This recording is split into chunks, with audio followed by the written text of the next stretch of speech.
Here I'm finding appliances. I already got all this stuff this morning here. I'm just ready to go to work here, so found some old stuff. I got some old dishes inside, old planer. I got an engine analyzer, and then I got some more scrap here. So I'm gonna load this in the car, and then I'm gonna pick up another stove down the road there. Okay, I just got a call here. Hey guys, a bunch of stuff here. So now the truck's getting full. For an empty truck, it's starting to get full. I'm sticking it all on that side there. I got way more to go. And I got a stove to pick up down the block too, so looks like it's a busy day today, and I'm not even doing scrap. I'm just trying to head to work. Oh well, you gotta pick it up while it's there. It's garbage day today, so that's why it's pretty good. Okay, another location here. Looks like a free basketball hoop, so I'm gonna grab that right now. Truck it in. Well, my truck's pretty full already. I didn't even intend to pick any scrap up today. I did see a couple things on the way to work, but yeah, it's a pretty good day. I'll show you inside my truck. Yeah, it's filling up pretty big already. Okay, here's my next pickup right there. Just on the road there. Okay, I started off with a small little dishwasher in the morning. Now I got a pretty good load here. Just around my neighborhood, within maybe one or 2 kilometers, not even, kilometer and a half mile radius of my house. And I just went up the road to pick my worker up, and all of a sudden now I got 2 stoves, got a fridge, a barbecue, I got a kind of a half a spiral stairway, I got a basketball hoop, I got a bunch of iron and different things, car parts. We took the one stove apart already. It's got the board in there. It's one IC in here only. One IC. What's in that one there? Anything? Any goodies? Nothing too spectacular. Just a bunch of wire. Yeah. So we'll take loads. Same old, same old. Waiting in line up here at the scrapyard. You see they're fueling up over there. There's a big earth remover right there, a big dump truck.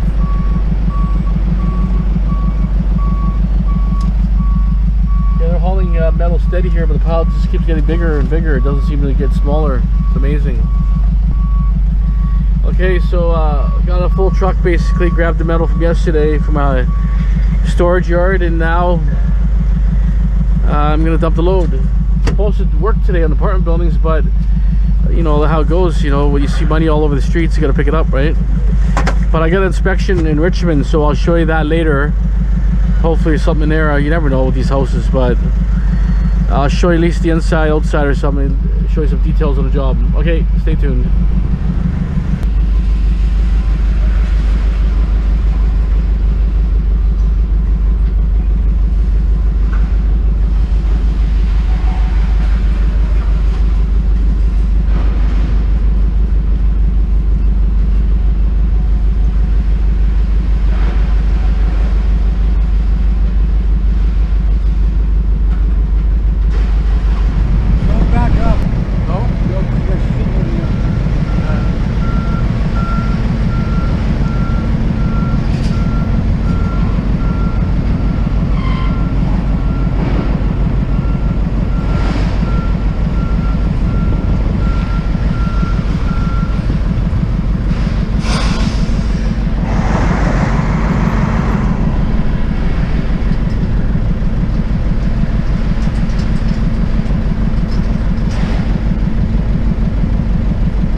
Garbage cans? Oh.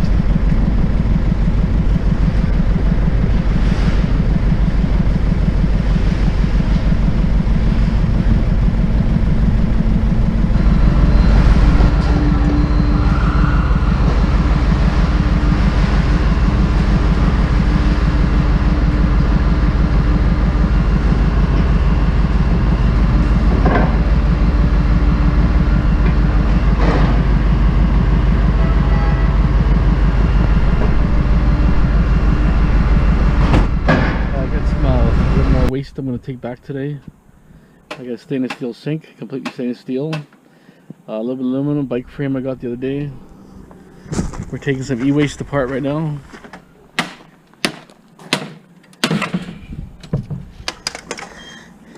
Here's a Dell computer. Old school Dell. Really nice motherboard. Look at the gold fingers here. Lots of gold fingers in that one. Maybe not. Yeah, it looks like gold. So just a few things I brought here so I can take it apart. Okay, I'm gonna go make the scrap here before it closes. It closes at 5, so it's like 4:30. So here, this was like a footstool. Here, that's the brackets, and they had the little balls on the end here. Got it my last inspection I did. Asked the owner if I could have. He said, yeah, no problem. So that was awesome because that's probably $20 there alone. So, okay, we're gonna go take you on the adventure.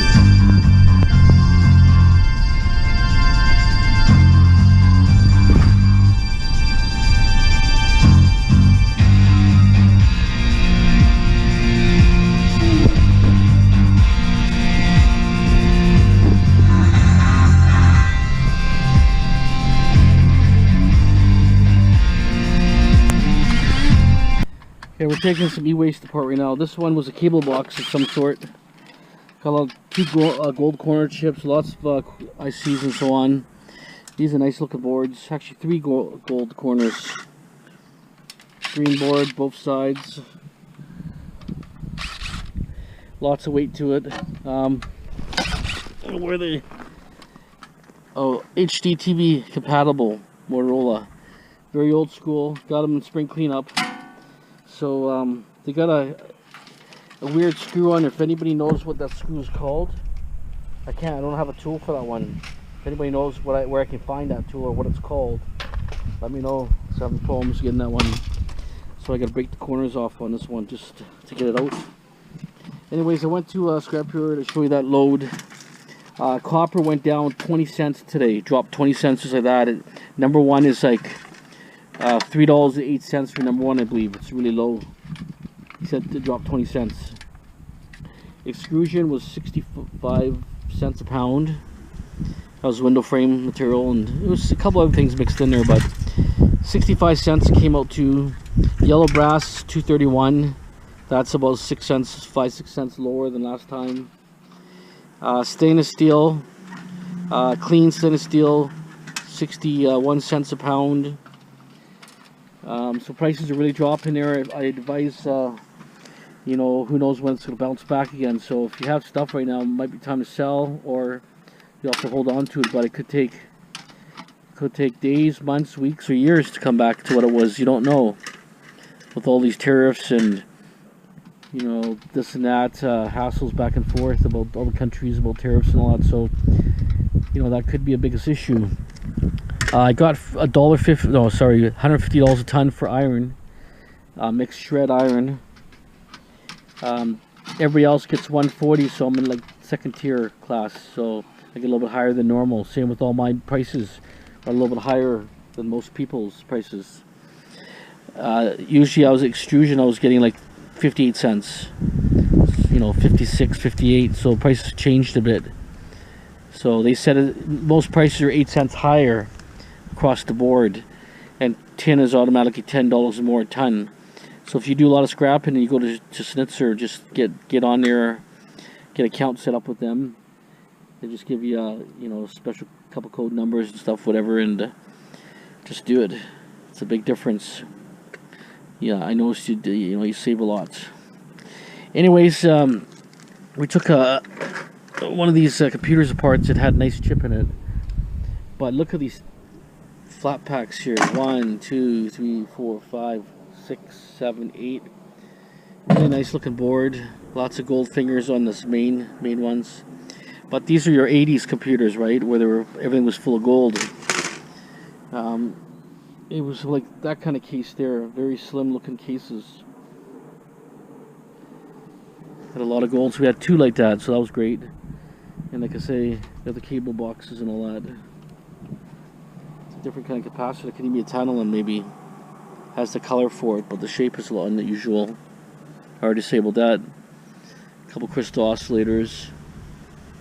But, you know, I'm not sure how I'm going to process these. Am I going to process these boards, or am I going to sell the boards? We don't know yet, but over time, If not, I'm going to depopulate all these pins, these big ICs, the majority of the parts I could use, and then just dump the board as low grade or just throw in a shred pile. We'll have to see. Just because right now, like I said, we don't really know. Okay, we continue scrapping here. The TV set's good because they got little Goldfinger boards, and they got a little high-end board. So, you know, TV sets are nice. And I just throw the TV itself, you know, the case, the frame and everything in the shred pile. Plastic I'll recycle, so, you know, it works out pretty good. There's a little bit of weight, probably like 4 or 5 pounds on that little screen. So anyways, we're going to continue what we're doing, and everybody have a great day. Thanks for watching. Canadian Treasure Hunter out. Thanks. Renovation job. Taking up some 2x4s. We're going to do a sweep here, clean all up here, and then we're going to work our way down. We're taking a little bit of drywall out today, a couple wing walls, kitchen drop, and then cleaning the garage out in one big sweep.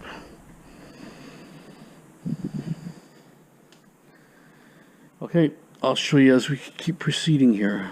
Okay, so we're going to get rid of all the wood here. These lower cabinets got to go. There's 3. The marble countertops with a sink. And then there's a couple drawers over there goes. I'll take you inside there. Show what we're going to do inside. This also goes. Hey, you want to grab this one here? What? This thing goes, the spacer here, for cabinet spacer. Okay. That goes. You've seen this place on before, the videos that we did before. There's your engineered beam they put in there, really heavy beam. I wonder, well, how they got in here, because that's quite heavy. I think they also had to do some footing, work on some footings. Let me get a better angle here so you can see. So they put a window here now. Instead, it's going to be a window instead of a sliding door. That sliding door goes. That was quite the beam. I thought the beam would be a little higher. It's a little bit strange. I guess it needed a certain size because it holds the roof up and everything, especially if you got snow and all that. So you got the load bearing. But I know they had to beef up the footing here down below. Actually, here was okay. But on the other side, I think they had to do something there. Okay, so also what we're doing on this side is we're taking the wing walls, the drywall. This wing wall, the drop, the back drywall, this drywall, and the wing. And we're stripping the wing, we're stripping the drop, the wood, and the wings complete. So it's going to be a straight wall. There'll be no nooks or crannies or whatever they call them. It's quite the job there. I'll tell you, that beam must have been at least 800 pounds. I would think at least, maybe more. Let's put joist hangers in there. And then I hit it to hold up this side from this angle.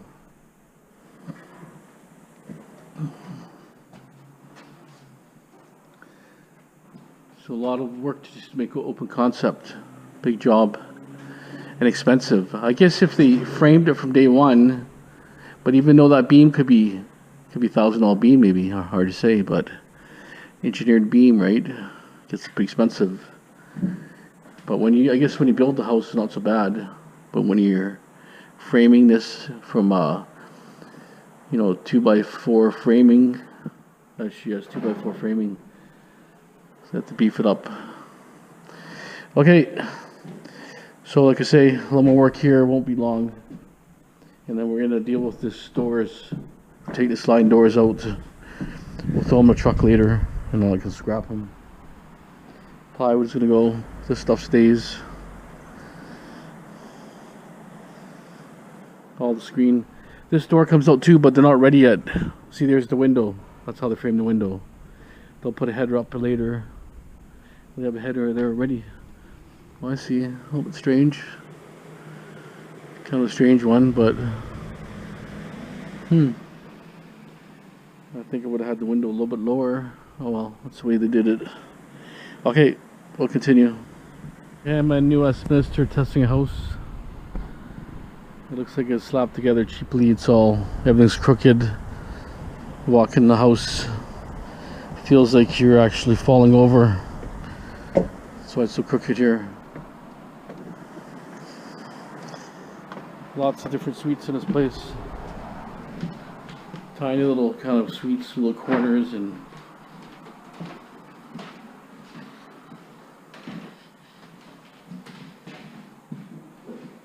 it was probably 1940s home, but with multiple renovations over time. Nothing good here. All the historical stuff is pretty well gone. It's nothing really of original. A few old cabinets and so on, but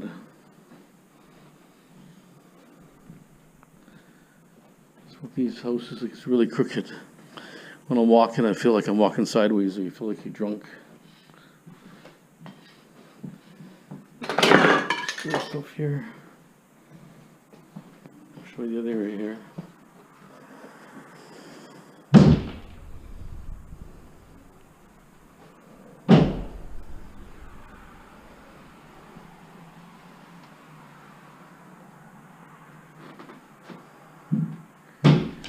Yeah, but very crooked. There's some structural problems in this house. Might as well show you the front here while I'm here.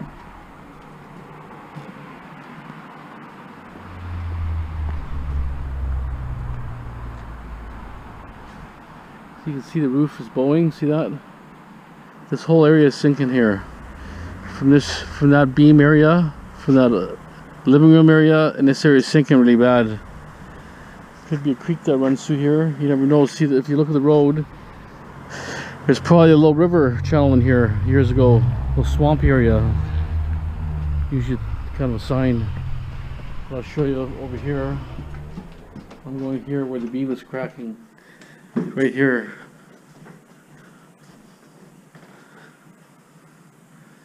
Look, it's all sinking here. Look how bad it is here. It's really sinking bad. And it feels really crooked here. And I think this building may have had fire damage or something one time, because the drywall appears to be a little bit newer. This level doesn't have any plaster. It's only the attic portion has plaster. All this is drywall here, which is not normal. It should be the other way around, right? Okay, that's it for on this building. I'll show you the basement.